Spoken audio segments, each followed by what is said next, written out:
Hey everyone, Shadenox here and welcome to my Assassination Rogue PvP guide for Dragonflight Season 2, patch 10.1.5. In this guide we'll talk about stat priority and gearing, talents and honor talents, the rotation, the comps that you can play in Arena, and last but not least the macros and add-ons that I recommend for PvP. Now let's get started with the first part of this guide, stat priority and gearing. As Assassination Rogue in PvP, the stat priority is versatility, mastery, haste and critical strike. Versatility is the best stat because it increases your damage done and reduces your damage taken. Mastery is the second best stat because it increases your bleed and poison damage significantly. Haste increases your dot damage as well as your energy regeneration.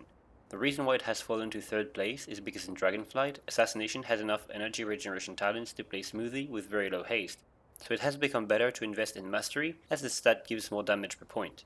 Regarding gear, you want to use only PvP items because they have the best item level in PvP combat. Ideally, you want versatility and mastery on every single item. To achieve this, you will buy gear with mastery and versatility from the PvP vendor on every slot possible, and for the rest you will craft mastery versatility gear. It is worth mentioning that it is very valuable to craft mastery versatility gear on some slots that already have a mastery versatility PvP item in order to get more mastery and less versatility. Regarding embellishments, there are several good options. If you want to focus on damage, you can go for Infurious Foot Traps of Indemnity alongside the Mastery embellishment, or you can go for Slimy Explosion Boots alongside a Toxified Armor Patch. I personally prefer the former, and if you want to be more durable, you can replace the Mastery or the Toxified Armor Patch with the Undulating Spore Cloak. When it comes to the set bonus, you can choose to play without it, with only 2 parts, or with 4 parts. If you play with 4 parts you want head, chest, gloves and legs, and if you play with 2 parts you want chest and legs. Playing with 4 parts gives you an additional burst window after your death mark, while playing with only 2 parts allows you to play with more mastery for more overall damage. I mentioned that you could play without set bonus entirely. The reason for this is that there is a bug with the 2-part bonus that causes Rupture to prevent you from dropping combat, and to unstealth you if you manage to stealth in combat with Vanish or Shadow Meld. There are games in which you really need your stealth to work properly, and that's when you don't want to play with a set bonus. For your trinkets, you always want to have a medallion equipped, as having a way out of CC is mandatory in PvP, and the second trinket will either be Insignia when you don't need an extra defensive, or Emblem when you do. And last but not least, Ancients and Gems. One of your gems should be Skillful, a limited diamond, and all the remaining ones should be Zen Netherite.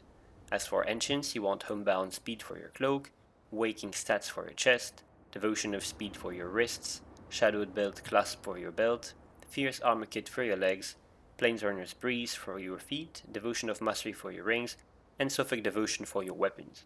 Shadowflame Wreath used to be the best ancients for weapons, but it has been nerfed by 55% with the most recent patch, so it is no longer worth it. My gear here is a good example of what your gear set should look like.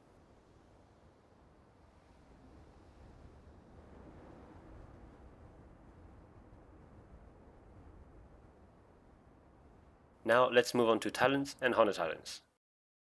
There are 2 viable talent builds that you can play. The first one, and the better of the 2, features Dragon Tempered Blades and focuses on heavy single target pressure with Envenom and Poison Bomb on top of your natural cleave damage. The second one features Arterial Precision and focuses on high bleed cleave damage with an AoE sheaf that increases bleed damage on every enemy alongside Crimson Tempest. The import links for both builds are in the description. Let's begin with the Dragon Tempered Blades build. This build revolves around Dragon Tempered Blades, allowing you to have 4 poisons at all times. Usually you will run Deadly, Wound, Numbing and Crippling Poison. However, if you play with a class that has a Mortal Strike effect, like a Hunter, you can swap Twist the Knife for Amplifying Poison and replace Wound Poison with Amplifying Poison. When you do so, do not forget to remove the point from Improved Wound Poison and put it somewhere more useful, like in Lethality. Most of your damage will come from your bleeds, but you will have impactful single target damage as well with Envenom, Poison Bomb, and all your poison takes on the target that you decide to prioritize. Now for the Arterial Precision build. This build revolves around the fact that your Shiv hits every target around you and increases your bleed damage done to these targets by 20%. As such, your goal will be to have all your bleeds on every enemy at all times in order to maximize your damage output. You also have access to Crimson Tempest to deal significant AoE damage and apply 1 more bleed to every enemy around you. The spell actually deals surprisingly decent damage, so if you are able to hit several enemies with it, it will do more overall damage than pressing Envenom. With this build, you can think of yourself as a melee Affliction Warlock. Regarding honor talents, you have several good options. Smoke Bomb creates a cloud of smoke around you, preventing enemies outside of it from having line of sight on anyone inside, and the other way around as well. This can be used offensively to secure a kill on a target without a trinket, or defensively to deny CC or lethal damage on your team. This talent is very versatile, and this is why it is so powerful. In every 33 scenario it is a must-have, but in a few 2v2 scenarios you will not play it, mostly when you know you will only ever attack the enemy healer. Veil of Midnight is a powerful defensive option. It allows Cloak of Shadows to cleanse physical debuffs and grant you 100% dodge chance for 5 seconds. It is very useful against melees in general, as it acts as a second evasion, and it is particularly powerful against Feral Druids and other Assassination Rogues as it removes all their bleeds. Dismantle is a strong PvP talent that allows you to disarm an enemy for 5 seconds. Disarming an enemy can delay their next kill attempt or simply stop it entirely if it is already ongoing. It can also be used defensively sometimes to prevent the use of a defensive ability that requires a weapon. For example, Arms Warriors cannot use Die by the Sword while disarmed, Death Knights cannot use Death Strike while disarmed, and Range Hunter Specs cannot use their Interrupt while disarmed, allowing your team to freecast. Control is King is a decent option as it fills your energy bar upon pressing Kidney Shot. This allows you to make sure that you will always have enough energy to deal damage on your kill attempts. As a bonus, it lets your cheap shot grant you Slice and Dice. This talent is a nice quality of life improvement when you have a free slot. Hemotoxin causes Shiv to reduce healing received by your target by 30%. This is a slightly better Mortal Strike effect than your Wound Poison, so this talent can be used if you have a free slot. Death from Above is a talent that can be useful in the current meta. Upon using this spell, you leap into the air and land on your target with an Empowered Envenom. If your target teleports away, rolls away, or gets away by any means after you've leapt into the air, then you will still land on top of them even if your character has to cross half the map and go through walls. It can surprise a warlock that uses his spot to get away from you if you time it right, for example. As such, DFA acts like a gap closer that can make your game easier against double caster. Also, when you leap into the air with DFA, you gain a very slight CC immunity frame. With proper timing, you can use DFA to immune an important CC such as a kidney shot or a leg sweep. This is generally not the primary reason why you pick the talent, but it is nice to be aware of it. Now, what to pick into which comps? Well, if you are facing a comp with melees that are susceptible to being disarmed, you will run Smoke Bomb, Veil of Midnight, and Dismantle. If you face a comp with melees that are not susceptible to being disarmed, such as a Fairwind Walker and Healer, or a custom melee healer comp with the melee not being susceptible to being disarmed, then you will run Smoke Bomb, Veil of Midnight, and Control is King. You can opt for a DFA if you might need extra mobility, like if you face Frost Mage, Windwalker, Resto Druid. And last, if you are facing caster comps, you will run Smoke Bomb, Hemotoxin, and Control is King, and once again, you can opt for DFA if you need extra mobility instead of Hemotoxin. Now let's move on to the rotation. There are 3 important aspects of the rotation as Assassination Rogue: the opener, the burst damage, and the sustain damage. We'll go over each of them. The opener is a very important part of the game for rogues. This is when you may sap a target and use your stealth-based abilities. In the opener, you want to secure CC on the enemy you are not attacking, usually the healer, and then immediately pressure your kill target. Depending on the situation, you may or may not want to use your burst cooldowns in the opener. I will show you different openers. The most simple way to open is when you face a team that cannot pre-use anything important between your sap on the healer and your kidney shot on your kill target. In that case, you want to sap the target that you are not attacking and use Marked for Death kidney shot on your kill target. Then you will use Garrote, Shiv, Rupture, Serrated Bone Spike, Mutilate until 4 combo points or more, and Envenom. You could also perform the same opener but with your burst cooldowns. In that case, you would use Sap, Marked for Death kidney shot, Garrote, Shiv, Rupture, Deathmark, Echoing Reprimand, Envenom, and then Serrated Bone Spike until you land on a blue combo point or reach 4 or more, and Envenom. When you are facing classes that can't do anything while silenced, so mages, Shadow or Discipline Priests, or Holy Paladins, then you will not use Marked for Death kidney right away as you can gain CC time by starting with Garrote. In that case, what you want to do is sap a target, then use Garrote, Mutilate or Serrated Bone Spike, Rupture, and then Marked for Death kidney shot. You will follow this with a Shiv and then simply spam Mutilate and Envenom. If you want to use your burst in that opener, you will use Deathmark after the kidney shot, then Shiv, Echoing Reprimand, Envenom, and then build combo points with Serrated Bone Spike and Mutilate until you reach either a blue combo point or 4 or more combo points, in which case you use Envenom. When you are facing an enemy that can pre-use a defensive cooldown if you sap their healer, such as a Windwalker with Fortifying Brew or a Retribution Paladin with Shield of Vengeance, you want to sap them to prevent them from using anything. Then you want to use Cheap Shot on the target you are not attacking to allow your team to land more CC, like Chest-High Sphere, Polymorph, or Freezing Trap. At this point, one target is in a sap, and the other is in a Cheap Shot with more CC coming their way, so you can proceed with the opener I described before on the sapped target. If you do this, it is impossible for your kill target to preemptively use any defensive, and you're more likely to force a trinket. All of these openers assume that the enemy team isn't in combat. When the enemy team is in combat and cannot be sapped, then you have two options. 1. Someone in your team lends CC on the enemy healer, maybe with DB Poly or Chastised Sphere. In that case, you will open on the kill target while your team takes care of the crowd control on the enemy healer. 2. Your team cannot easily lend CC, so you have to help them with a cheap shot or gouge. For example, if you play with a Discipline Priest, you want to use cheap shot or gouge on the target that you are not attacking, allowing your priest to walk closer in fear, and then you want to use your Mark for Death kidney shot on your kill target. The burst rotation is important because it is usually what lends kills in arenas. In order to use your burst cooldown successfully outside of the opener, you want to make sure that your team can lend CC on the enemy healer if possible, unless you attack him, in which case you want CC on any DPS that could stop you. Then you want to make sure Growth and Rupture are applied on the target and are not about to expire. You also want to have Slice and Dice active. Then you want to use Kidney Shot on your target, Deathmark, Shiv, Echoing Reprimand, Envenom, Marked for Death, Envenom, Serrated Bone Spike or Mutilate until either a blue combo point or 4 or more, and then Envenom. If you are running low on energy during this spell sequence, use a charge of Thistle Tea. If you are capped on Thistle Tea charges, you can use one just before the first Envenom to benefit from the Mastery buff. The sustained damage is very important as Assassination because the spec has high sustained damage, and this is how you generate pressure throughout the game. This will allow you to drain the enemy healer's mana, initiate your goes when the enemy team isn't at full HP, and slowly kill them. Your sustained damage rotation is more of a priority list than an actual rotation. First, you want to make sure that your bleeds are on your main target, so you want to use Rupture with 4 combo points or more if it is about to fade, and then use Garrote if it is about to fade. Then you want to make sure Slice and Dice is up. Use it with about 3 combo points if you do not have it up, no need to spend more on it, or use Envenom if you already have Slice and Dice up and it is about to expire because the talent Cut to the Chase will refresh it.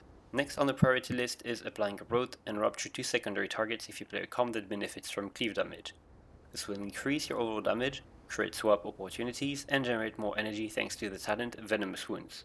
If all of that is already done, then you want to spend your combo points on Envenom. And last on the list is the use of Mutilate or Serrated Bone Spike to build combo points. I advise not using too many charges of Serrated Bone Spike outside of kill goes, as the ability deals good damage and really helps with kill pressure when you attempt to kill a target. Now let's move on to arena comps. Playing a good comp is the first step of being successful in arena. When it comes to 2v2, Assassination is best played with a healer. In the current 2v2 meta you can play with Restoration Druid, Holy Paladin, Holy Priest, and Discipline Priest. Playing with Discipline Priest is the most aggressive comp you can pick because Discipline can deal really high damage while healing. Your goal will be to deal overwhelming damage to the enemy in the first few minutes and kill them quickly. Holy Priests and Holy Paladins are powerful healers right now that can support you with damage, heal you late in dampening, and most importantly secure CC on the healer every time you use Kidney Shot on the DPS with Chastised Sphere and Hammer of Justice Repentance. That makes your goes very deadly. Finally, playing with a Restoration Druid is the most dampening comp that you can play. Druids have amazing healing late in dampening and can stall the game with Cyclone. That allows you to simply outlive the opponent and either run them out of mana or outright kill them when dampening is too high for them to heal your damage. When it comes to 3v3, Assassination Rogues have several viable compositions. You can play with a mage and either a priest or a holy paladin. When playing rogue mage healer, you want to deal high damage to one target with CC on the others. If you rotate your offensive cooldowns and CC properly, you will eventually catch the enemy team without a defensive or trinket and close the game. You can also play with a Shadow Priest and either a Restoration Shaman or a Holy Paladin. This comp revolves around strong sustained damage on the entire enemy team to keep them under pressure for the entire match, and then you will close the game with a long CC chain on the healer with a Stun, a Silence, a Fear or Blind, and a Repentance or a Hex. Finally, you can play with either a Destruction or Affliction Warlock and a Holy Paladin. If you have a Destruction Warlock, then you will focus mostly on high single target damage while trying to CC the enemy healer with Hammer of Justice, Repentance, and Fear. If you have an Affliction Warlock, then you will maximize your cleave damage on all targets to kill the entire enemy team at the same time, and win with well-timed CC on the healer when the whole enemy team is dying. There are other comps than the ones I mentioned here, but these are the best ones for the moment. Now let's move on to macros. Macros are very important in PvP.